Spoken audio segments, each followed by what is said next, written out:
And now, tonight's presentation of radio's outstanding theater of thrills, Suspense.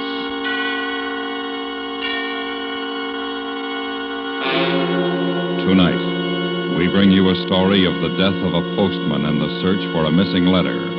We call it The Seventh Letter. So now, starring Stacey Harris, here is tonight's suspense play, The Seventh Letter.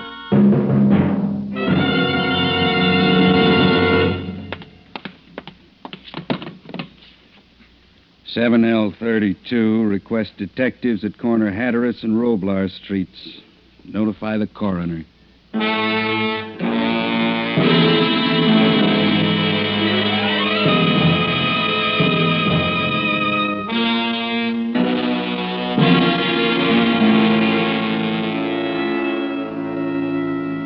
The place, a suburban residential area near a large city in Southern California. The time, 4:15 a.m. The body of a man had been found by a police patrol unit. The body was dressed in the blue-gray of the post office department, and a truck belonging to that department was at the curb. A letterbox nearby had been unlocked and stood open. 6 letters from that box were on the sidewalk near the body. The postman had been on a collection run. Someone had stopped him from completing that run by placing a knife in his back. 90 seconds after the police officer contacted communications, the message was relayed to a divisional detective bureau. Well, why don't you tell me once more, Lodge? Yes. But I've already told you. Yeah, I've got I it. don't believe that, Lodge. Hatteras and Roblar. Right. Now, come on, Lodge. Tell me, what were you doing in that alley? I told you I couldn't sleep, so I took a walk. In an alley at 3:30 in the morning? I was on my way home when those officers Now, stopped. don't lie to me, mister. You know what you were doing behind those houses, so do I. I wasn't doing anything. Were the lights on in any of them? I didn't know. Now, come on, level with me, mister. I am. Lieutenant? In a minute. Lodge, how long you been married? 2 years. Practically a newlywed, huh? How's your wife going to feel about you now? Please, I've never been in any trouble. Say before. What? Before. Say it. Before. Okay, now you're learning. What is it, Saul? Hot one just came in. We better roll. All right, have Johnson book this peeping Tom. Oh, no, please, I've got a family. I've got Get him out of here, responsibilities. Let's go, mister. Please. I'll meet you out in the hall. I was only taking a walk. You can explain it to the court in the morning. You don't believe me either, do you? Doesn't matter what I believe. The lieutenant said book you. Hey, Johnson? Yeah? I'll pray for him. What? The lieutenant, I'll pray for him. What's the charge, Saul? Bag, prowler. Empty your pockets, mister. Put your stuff on the counter. Everything? Everything.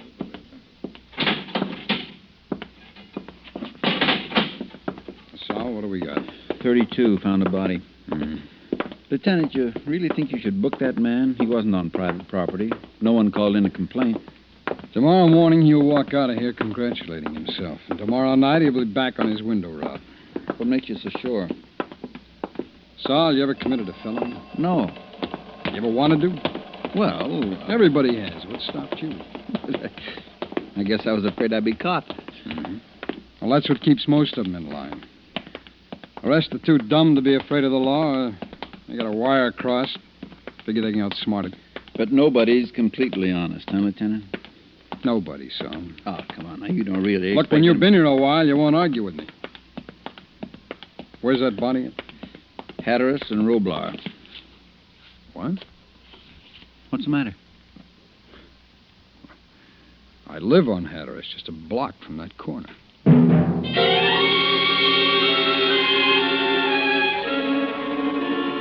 The time, 4:43 a.m.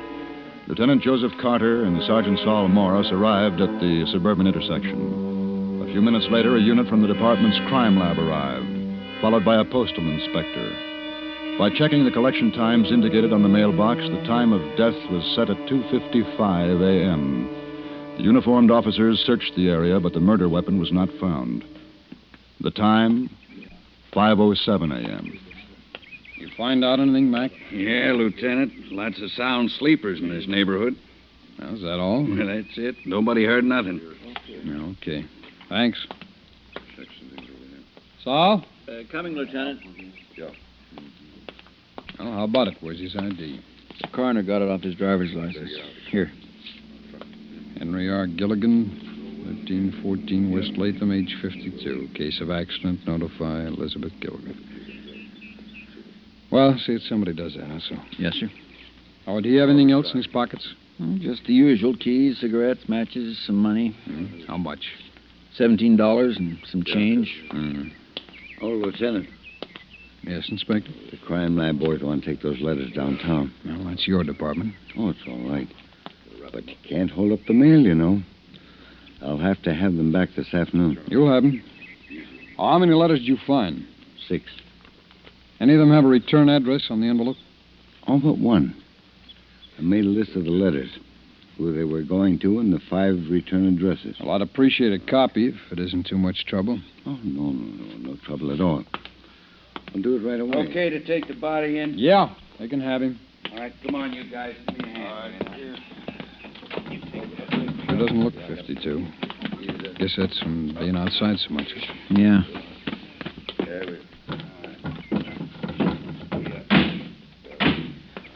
Neither snow, nor rain, nor heat, nor gloom of night stays these couriers. What's that? Something a Greek historian wrote. Oh.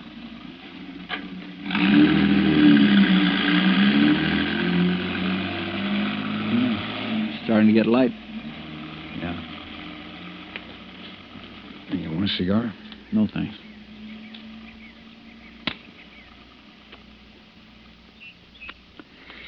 You see that white picket fence down there? Yeah, I believe I do. At your place? Mm-hmm. A boy and I painted that fence last Sunday. Sure seems funny. A murder in a section like this. Oh, how do you mean? Well, it's such a nice, quiet neighborhood. Well, that's what we're looking for. Nice, quiet killer.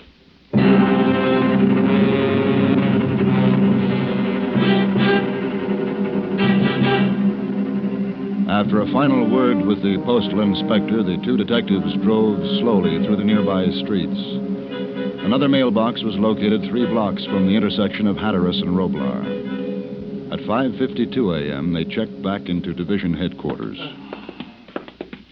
All right, Saul, let's get on that report, huh? Right. I sure can't figure out why anybody would want to kill a postman. No? You got an angle? Johnson? Yeah, Lieutenant? Who's the screamer? His name's Gillis. Narcotics picked him up a few minutes ago. The doc's looking him over. Hope they don't keep him down here all night. They won't. Saul. Saul, suppose you'd mailed a letter down there last night. After the 8:30 pickup. Yeah.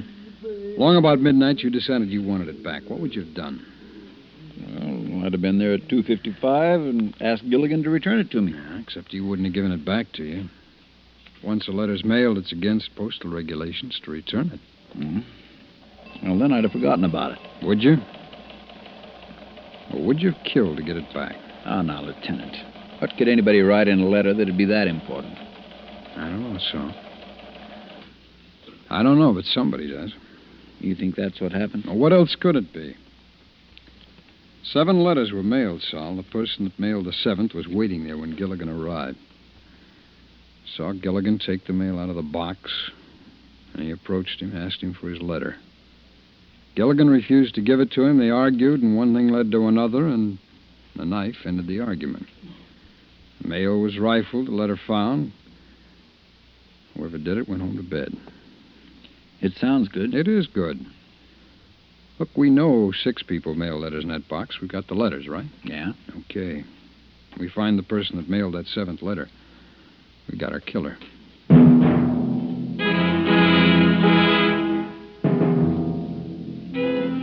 By checking the city directory, they made a list of the families living in the area nearest the mailbox at Hatteras and Roblar. The list was then sent to the Records Bureau, where a make was run on every person on it between the ages of 14 and 70. After being relieved by the day watch, Carter reported to his superior and advanced his theory concerning the death of the postman. He was told to check it out. The time, 8:24 a.m. Joe? Yeah, Louise. We're in the kitchen. Pop, we heard all about it on the news. Oh, that's so? Yeah, boy, a murder right in our own block. Are you going to catch him? I'm going to try. You know who did it? Bobby. sit down and finish your breakfast. Oh, golly. You want to eat before you go to bed, Joe? Not going to bed this morning. You're not? Oh, when you going to sleep? Tonight. I've been put on days a while. So you can catch the murderer, huh? Boy, I hope you get it before money so I can kill all the kids at school. Bobby, if you finish, go outside and play. Huh? Oh, Pop. Bobby, Jimmy's out in his backyard. Okay, Mom. If you promise you'll look around for my scout knife. All right, dear, I'll look. See you later, Pop. Maybe Jimmy and me will go down to the corner and see the blood. Here's your coffee, Joe. Thanks. You want anything besides the cereal, you'll have to fix it. Oh, what's the matter? Same old thing. Another one of your headaches? Mm-hmm. Did you call the doctor? Yeah, I have an appointment at 9. Margaret's taking me. Margaret Richards? Yeah. Joe, if you're going to take off your coat, take that gun off, too, will you? Put it somewhere. All right. Well, what'd you do last night? Bobby and I went over to Mrs. Gaither's for a while. She was having one of those cooking-ware parties. What time did you get to sleep? About 3. I was reading. You better start getting more rest, or you'll wind up back in that sanitarium. What do you want me to do, Joe? Just sit here every night with my hands folded? I'm tired of looking at these walls. Okay. You're never home except to sleep. Even when you are, you don't take me out. All right, forget it, huh? Hand me the milk, will you?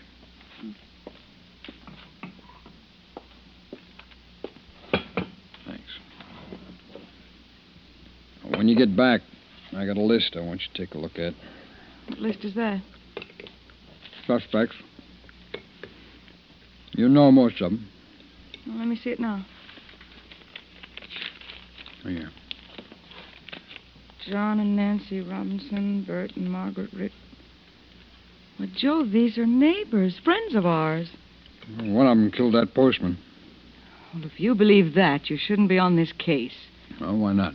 Because of Bobby and me. We live here, too, you know. You can't make a friend one day and have your husband suspect him of being a criminal the next. One of them has done big time. I don't believe it. Well, ask your friend, Bert Richards. Bert? Margaret's husband? He did 2 years for assault. Are you sure? Sure, I'm sure. I ran a make on all of them. When was he in? 4 years ago. Well, then Margaret knows. She's never told me. I want you to ask Margaret if Bert mailed a letter after 8:30 last night. What if he did? Well, we found 6 letters down at the corner. I think 7 were mailed. I've got to go. Will you ask her for me? I'm coming, Margaret. Louise? I don't know, Joe. I don't know. I'll have to think about it. Hi. Oh, well, Louise, you don't look sick. Well, I'm not really sick. Oh, my God.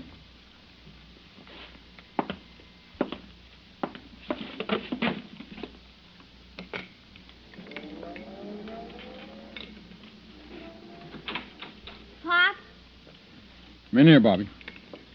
Jimmy Claymore and me went down the corner. There wasn't no blood or nothing. I know. How you figure you're going to catch that murderer, Pop? You got a plan? Yeah. Boy, I sure wish I could help you. Well, maybe you can, Bobby. If you really want to. If I want to. Pop! Okay. Now, you got to promise not to talk about any of this to anybody. Well, I promise God's honor. Okay, that's fine, Bobby. What do you want me to do first? Well, I got to find out a few things about our neighbors, Bob. Like what? Well, like... Jimmy's father worked nights or days? Days. He switched over a couple months ago. Mm-hmm. Well, why don't you ask Jimmy if his father mailed a letter late last night, huh? A letter? Why? Because I got to know the name of every person who was near that corner between 8:30 last night, 2:55 this morning. Oh. In case somebody saw the killer, huh, Pop? That's right, son. Well, if somebody did, don't you think he'd come and tell you? Might not. Might be afraid to. Oh, yeah. Okay, I'll ask him, only... Only what, Bobby? Well, I already know somebody who went down to that corner late last night. Oh? Who? Mom. Your mother? What'd you go down there for? To mail a letter.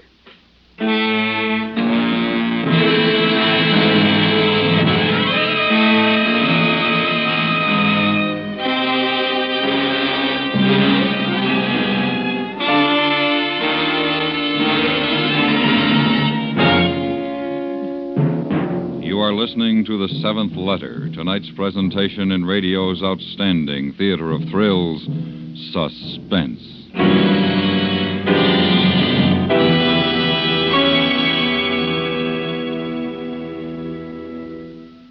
Wednesday night is your night for excitement with the FBI in Peace and War, and tomorrow night is no exception, since a police chief is all set to use his information as the inside man to expose the bosses of a gambling ring. If you like your entertainment on the active side, don't miss the thrills when the FBI in Peace and War declares war on a group of corrupt officials tomorrow night at this time. Remember, the FBI in Peace and War is yours to hear every Wednesday night over most of these same stations. And now we bring back to our Hollywood soundstage Stacey Harris, starring in tonight's production, The Seventh Letter, a tale well calculated to keep you in suspense.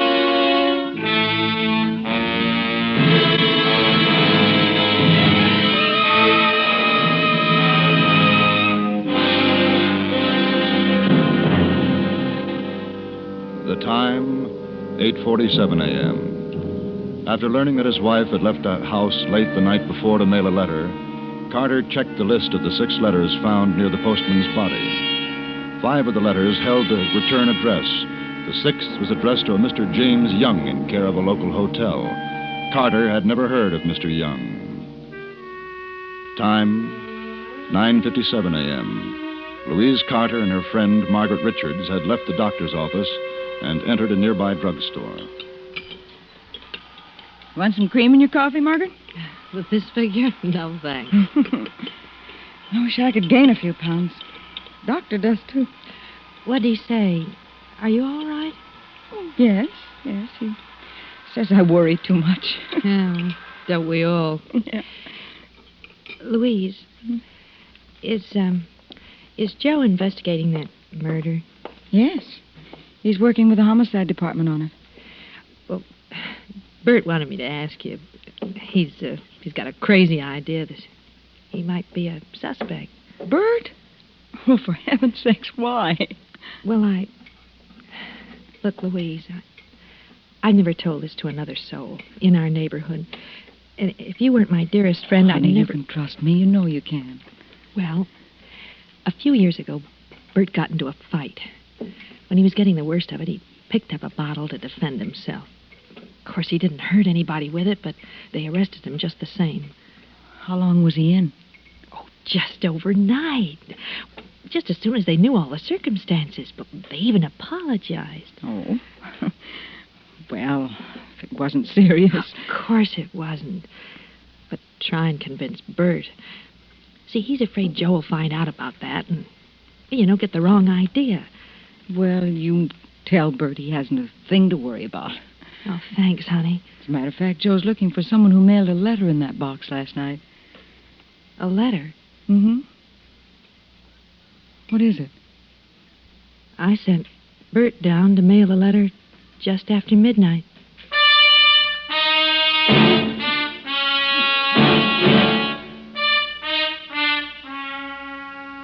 "10:15 a.m. Carter checked with the homicide men assigned to the case. Mrs. Gilligan had been unable to furnish them with any possible motive for her husband's murder. And according to her, Gilligan had no known enemies.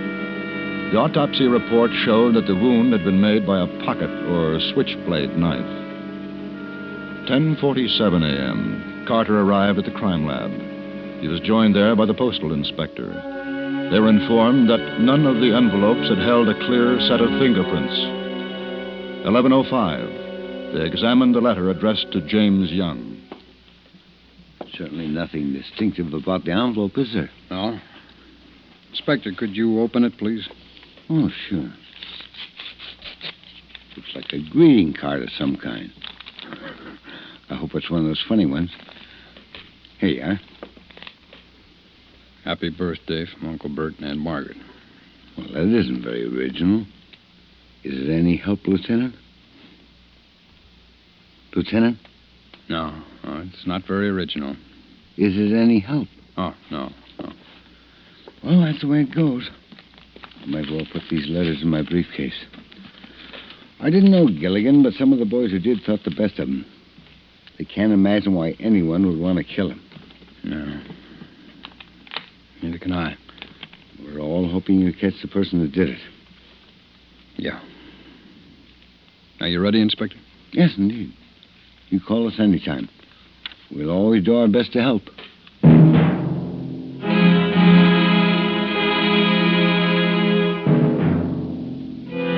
There was no doubt left in his mind now.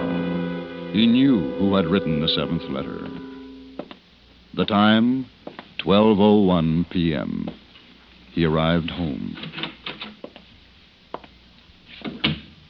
Louise? Hi, Pop. Oh, where's your mother? She back yet? No, she'll be home soon. She called a few minutes ago. What are you taking everything out of your dresser for? I'll put it all back. Just don't forget. Hey, Pop. Yeah? Have you seen my scout knife? I seen your what? My scout knife. Mom promised to help me find it, but she never did. No, when'd you lose it? Oh, I don't know. We have a troop meeting this afternoon. I want... Hey, is that Mom? Bobby, if it is your mother. Yeah, I'll ask her Bobby, now. wait, come here. Yeah? Now, look, I've got something important to say to your mother. But this is important, too. Our meeting's at 1:30. Bobby? You want to help me catch that murderer, don't you? Well, sure. Then you stay here, son. Oh, Joe, I didn't know you were home. Where's Bobby? He's in his room. The doctor gave me another prescription. Some pills for my nerves. And you should have heard Margaret lying about Bert. According to her, he was only in jail overnight. You asked her about him, huh? Yes. She say anything about him mailing a letter last night? Yes. Well, did he? She said that he did, yes. Looks like he killed that man, doesn't it? Does it? I want to change my dress. Did you fix Bobby any lunch? No, You want anything? not now. Louise, what could be written in a letter that would be worth a man's life? Oh, really, Joe, I haven't time to play games. This is no game. Well, I don't know. You lie. Joe. You mailed a letter last night. No. Don't lie to me, Louise. Bobby told me you Bobby told you. You questioned Bobby about me? I was one of your suspects, but instead of coming to me, you questioned Bobby? didn't. Louise, tell me about the letter. All my life I've heard that a man had to have something wrong with him to want to be a cop, but I never believed it till now. Oh. Now, this morning you knew what I was looking for, but you didn't open your mouth. Just now, you were going to let me believe Bert Richards killed that man, and we both know who did. No. You know something about it. Come on, Louise, what was in that letter? I didn't mail any letter. I'll get Bobby in here. I'll find out which one of you is lying. Joe, wait. I went out to mail it. I told Bobby I was going to, but I changed my mind before I got to the corner. Is that the truth? Well, if it isn't, you'd beat it out of me, wouldn't you? Where's the letter now? It's in my purse.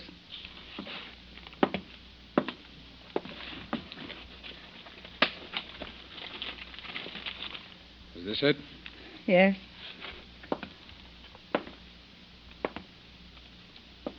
It's to your sister.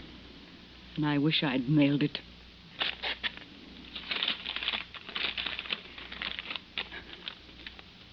Dear Belle, just a note to let you know I understand and appreciate your thoughts about Joe and me.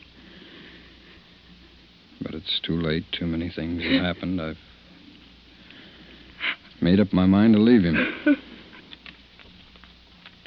You've what? Here. Come on. You finish reading it. No, please. Go on, read it. For a while, just after I came out of the sanitarium, Oh, Joe. Now, go on, Louise, go on. Joe was his old self. But that lasted only a few days. It's hard for me to tell you about Joe and the way he treats me. But his only love is his job and the power that goes with it. He hasn't time for me or for Bobby. He's forgotten how to be a husband. Oh, Joe, I can't.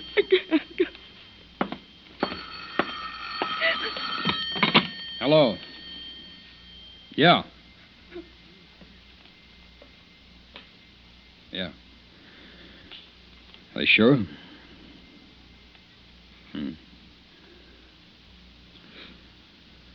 Okay. Thanks for calling.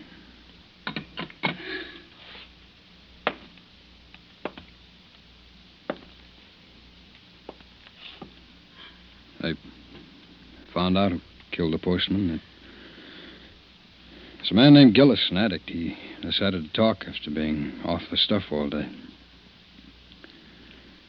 Last night he thought he was being tailed, so he dropped some stuff he was holding into the mailbox, and when he went back to get it, the postman refused to give it to him. Louise? I don't suppose there's anything I can say. No. You sure it's too late? I mean, there's just no chance at all? Why didn't you mail that letter last night? Mom? I told you, Joe, I changed my mind. Why? Why? What was the reason? Mom, aren't you going to help me find my knife? Don't you know, Joe? Or have you forgotten about him, too? Come on, Bobby, dear, I'll help you. Come on.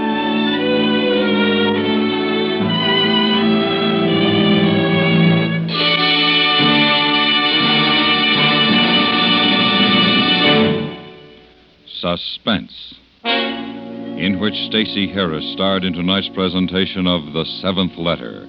Be sure to listen again next week when we bring you another presentation of radio's outstanding theater of thrills, Suspense.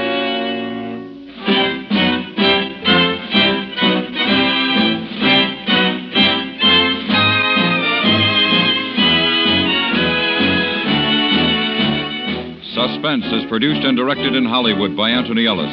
Tonight's story was written by Charles B. Smith. The music was composed by Lucien Moraweck and directed by Wilbur Hatch. Featured in the cast were John Daner, Parley Fair, Victor Perrin, George Walsh, Vivi Janis, Richard Beals, Paula Winslow, and Jim Nusser. The life of an insurance investigator may be dangerous, but it's thrilling, too, and you can hardly blame yours truly, Johnny Dollar, for pursuing his unusual career. Nor can anyone blame you for following Johnny Dollar as he moves around from clue to clue until every case of mayhem or fraud that he tackles is finally solved. 5 nights a week, yours truly, Johnny Dollar, will keep you in a state of high suspense as he ferrets out the chiselers, the crooks, and even the killers who think they have executed a perfect crime. Don't miss a single exciting chapter of Johnny's current case. Listen for yours truly, Johnny Dollar, every Monday through Friday night over most of these same stations. Stay tuned for 5 minutes of CBS News to be followed on most of these same stations by My Son Jeep.